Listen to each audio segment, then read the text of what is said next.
As I have earlier promised, the mantra of our administration is continuity and consolidation. I wish to reiterate that nothing shall constrain us from our part in our commitment to provide a steady flow of the dividend of democracy in all positive ramifications to our dear states. I must heartily thank all the good people of Rivers State and all men and women of goodwill, even those beyond our shore, for the massive love and support we have received and continuously to enjoy before and during the recent travail that challenged the peace of our state and stability of our government. Let me also use this opportunity to express our profound gratitude to our dear President and Commander-in-Chief of the Armed Forces, His Excellency the President, Asuwaji Bola Tinubu, GCFR, for wading into near-crisis situation that almost punctuated the prevailing peace in our dear state. Indeed, by this singular effort, our dear President has demonstrated that he loved Rivers State and cherished nothing short of a reign of perfect peace in our states with his presidential peace proclamation on the 18th of December 2023. Mr. President's peace proclamation has naturally elicited mixed reaction from our people and across the country. As a principal participant in the entire saga, I have taken some time to study the terms therein and have come to the conclusion that the peace path is not as bad as it might be portrayed by those genuinely opposed to it. It is certainly not a death sentence. It affords some way towards a lasting peace and stability in our dear states. Accordingly, I reaffirm my acceptance of the Presidential Peace Proclamation and my commitment to implementing both the spirit and the letter of the declaration in such a way and manner that will restore political stability to our dear state without compromising the collective interests of our people and our cherished and shared democratic value. Already, both parties have demonstrated some goodwill in the implementation process with the withdrawal of the purported impeachment notice on their part and the release of hitherto withheld allowances of the members of the State's House of Assembly by the government. I have said before, there is no price too much to pay for peace. And with the realization that the worst peace is better than the best war, we will strive to make peace with all segments and interest groups without surrendering our freedom or jeopardizing the interests and well-being of the good people of Rivers State who graciously entrusted us with their cherished mandate. I assure you that we will, in the face of every challenge, always consult widely and confidently to such paths that will best advance and protect the collective interests of our states and people, which is what we have resolved to do in the present circumstance. Let me therefore crave your kind understanding and call on you to have confidence in the process we are embarking upon to find lasting peace in our state, as we are confident that we can achieve stability and progress without endangering the collective interests of our people. I am proud to say that we have successfully confronted the challenges of governance and have made measurable progress in the last 7 months of our administration with various laudable projects and programs, some completed, some ongoing, and others at an advanced stage of completion. By the grace of God, 2024 will witness a speedy transformation of our state with the completion of most of our projects and programs, such as section of the Port Harcourt Ring Road, the Andoni section of the Unity Road, the Ahoda Omok Road, the Emowa Degema Road, and others, and the commencement of many other laudable projects, both in infrastructure and human capital development, as outlined in our 2024 budget. Once again, let me thank you all for your undying support and encouragement in the face of daunting challenge, and reaffirm our commitment to redeeming our electoral promises. By God's grace, we are on the path of unstoppable progress and shall meet your expectation within the limit of available resources. Finally, as we joyfully celebrate the glorious birth of the Prince of Peace, I wish you a Merry Christmas and a Happy New Year 2024. Thank you, and may God bless our dear state. You know, blackmail is the easiest thing.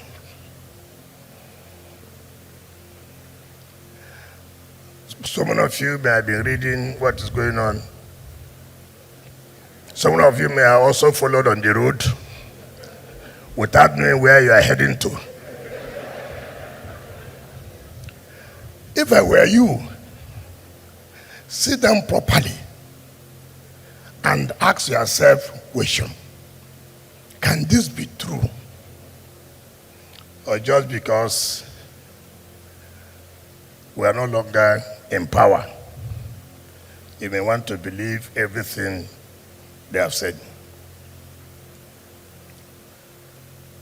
Power and money, if you are not careful, can destroy you. It can also make you, depending on how you handle it. I have never one day, for the interest of this state, done anything that will bring the state backward. I have never. In fact, it was during my time I fought so many states to win back our oil wells. The money that comes from those oil wells today is not in my pocket, but it's for the interest of the state. To show character, when I was here, I never went to see the federal government. Never. I was only opposition to the federal government. I challenged them. So that's how you know people who you can say that they want to do something and they will go out and do it. I'm not a man that you can convince just because of a porridge of yam. No. It's not possible. Even when you carry out propaganda, today I hear so many people say, we are from so place. But nobody remembers who was the architect of now you are saying you are from so place. Nobody wants to remember. 2014, 2015, when I wanted to be governor, I won't mention their names. 2 people invited me to their house and said that the elders of the state want to see me. I went, taking that really the meeting of elders of the state, getting there only 2 men. I said, 2 of you are the elders of the state. 2 people constituting themselves as elders of the state. You know what they told me? That the elders of the state have decided that I should not run an election. I said he must be joking. I left. The same people again have constituted themselves now as elders of the state. Check everybody there.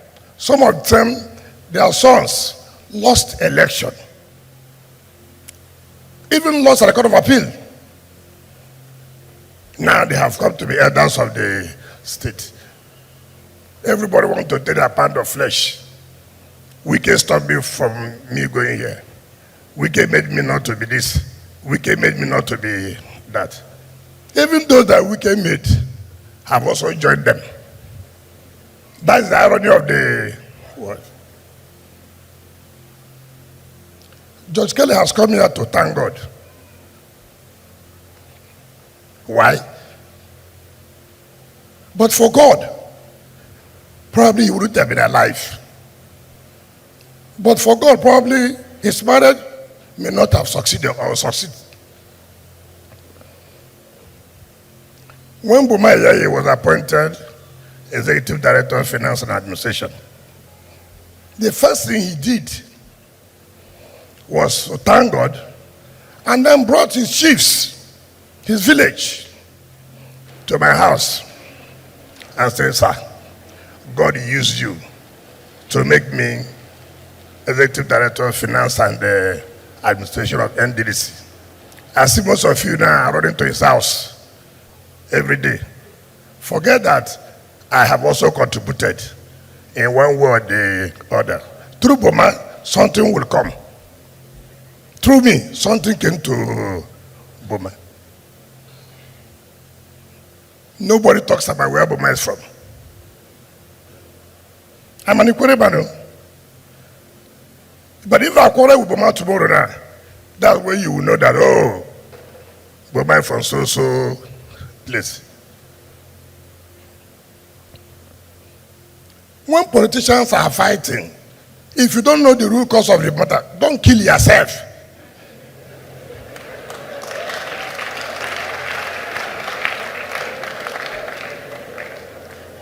Because I was just laughing. Those of you who are carrying flags, shouting, I don't know the language you are shouting. Assuming you see another group now confronts you and then anything happens, what will you tell your parents? Something you don't even know the root cause. Or you hear, oh, they say they should bring this, they say they should bring that. Being a pastor, there are rules. Being a traditional ruler, there are rules. If you have chosen to be a politician, there are also rules. You must obey.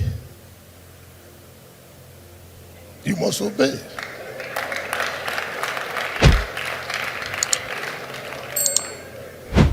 I was governor, I obeyed. It didn't stop me from performing my functions.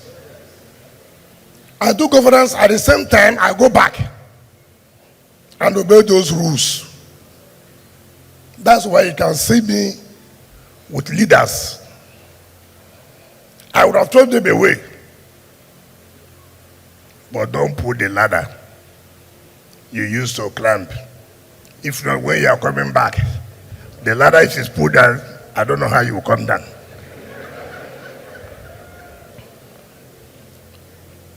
I will pray for the church to continue praying for us and let us be firm.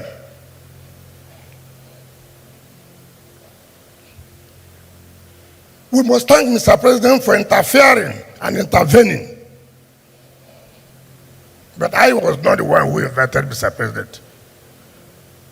You were the one. President intervened. President intervened. President has not intervened. He has no constitutional power. You are the one who said President should intervene. And President has intervened to bring peace. You now turn around that no, he does not have the constitutional power. No matter what circumstances, President invites me to a meeting and tells me to do something. Within 24 hours, I will carry it out. Because not only as president, but I have subjected myself to the peace process. And if you ask, what is everybody shouting? Some of you do not even know that Mr. President had invited us privately and said, do this, do this, do this, do this. And you agreed before Mr. President. And you didn't do it. And President has now invited, okay, the larger state, come. We must tell our people the simple truth. I have done my own part. and I'm happy. And I'm doing well in Abuja too.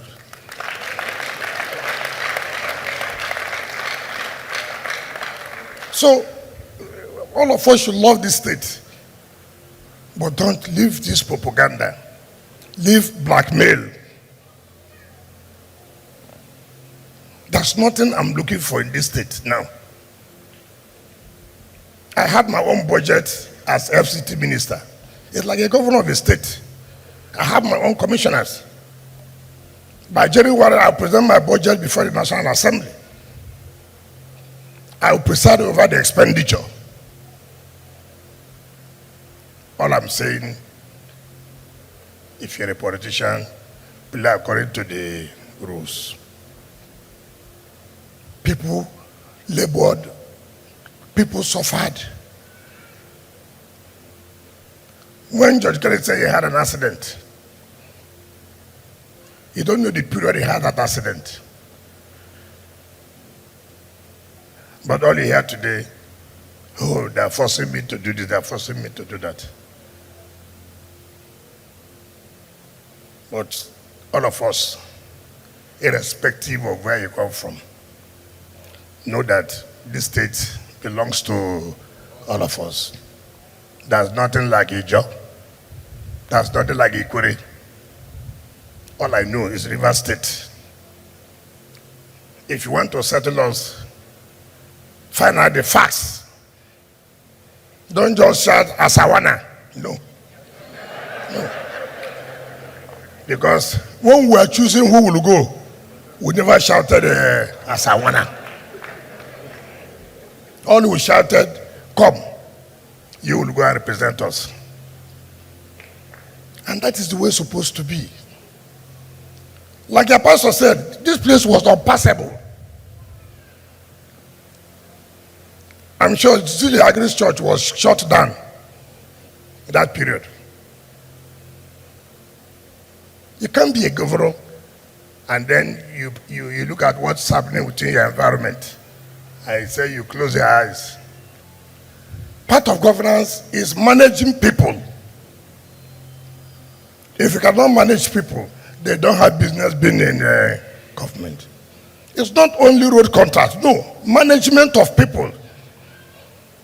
If you don't know how to manage your crisis, then you don't have business to be there. I have had my own crisis. I was there when federal government was changing my police every 1 month. I stood, I managed it, and I survived it. If you have your own too, pray. If you can't pray, come and meet pastors. They will intercede for you. Me, I'm not a good prayer warrior. But every time people pray for me and I succeed. I remember when this church was at Terbomas. And you prayed that I should give you opposite the where you have the field for the car park. I don't forget easily. And I know you are praying for me then. I don't know whether you are still praying now for me.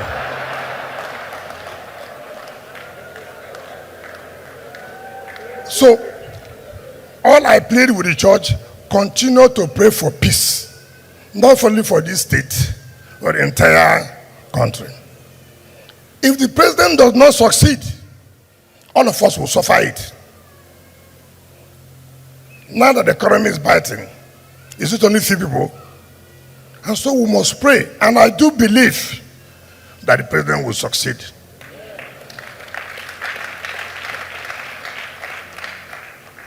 Some of you that time, he didn't want to vote for him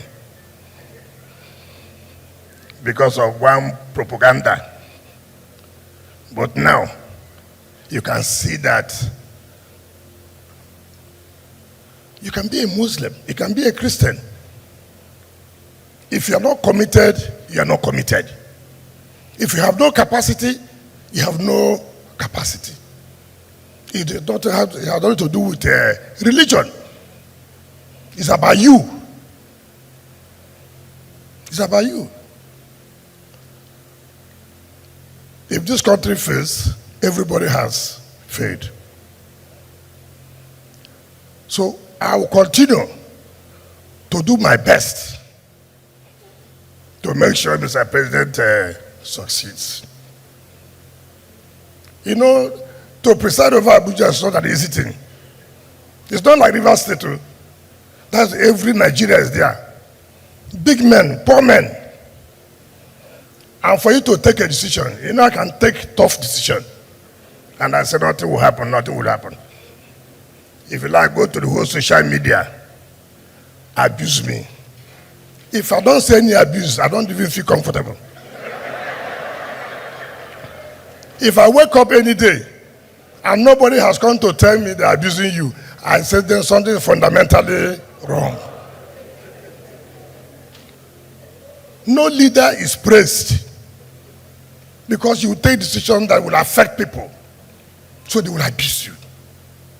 So don't run away. It's only when you're not prepared that you begin to be scared. For these few days, it's my name everywhere on the street, is it not? Wike, wike, wike, wike, wike, wike. But look at that, I'm not macheting, am I? If you check my BP, it's as well as a new baby. Why? I don't even bother. I don't even know those who are shouting. But you're worrying yourself. You carry placard. When you come back, hunger will come. So I don't even bother, because I know the truth will come out one day. The truth will come out one day.